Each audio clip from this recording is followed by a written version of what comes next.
প্রিয় বিশ্ব ভ্রমণকারী আত্মা, আপনার প্রতীক্ষায় আমি প্রায় অসুস্থ পথিক। শরীরটা নয়, মনটাই যেন ক্লান্ত।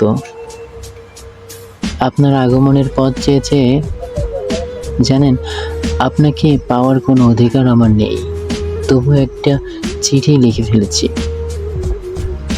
একটা একতরফা চিঠি, সেখানে শুধু আমি আছি, আপনি নেই। হ্যালো ভিউয়ার্স, আরও একবার স্বাগত জানাচ্ছি ভিন্ন জগৎ 26-এ। এখানে পাবেন ভিন্নধর্মী গল্প, রহস্য আর নতুন নতুন অভিজ্ঞতা।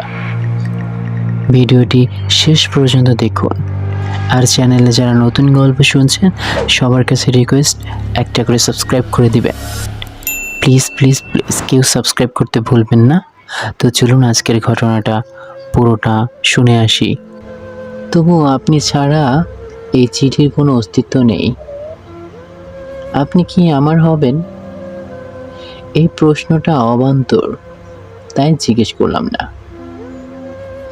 তবুও ভাবি, যদি কোনোদিন আপনি আমায় দেখে একটু থেমে যান, আপনার সৌন্দর্যে আমি যদি মুগ্ধ হই, তবে কি শাস্তি দিবেন? নাকি আপনার চোখের আলো একটু আমার বুকের মধ্যে রেখে দেবেন? আমি জানি আপনাকে দেখিনি কোনোদিন, তবু আপনার স্পষ্ট একটা ছায়া বাস করে আমার কল্পনায়। এতটা ধীর গতি কেন আপনার সেই ছায়া?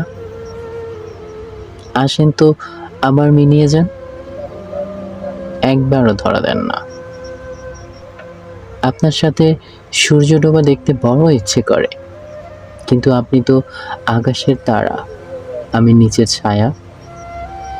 আপনার কাছ থেকে তো কিছু চাইবো না, শুধু চাইবো এক কাপ চা আর একটু সময়।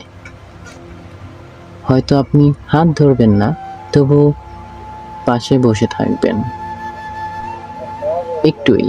আর হ্যাঁ, ওই দিগন্তের রাস্তা দেখছেন? আমি একা পার হতে পারি না, আপনি একটু সঙ্গ দিবেন। এই চিঠি হয়তো কখনো আপনার কাছে পৌঁছবে না, তবুও বুকের ভেতরে একরকম শান্তি লাগে।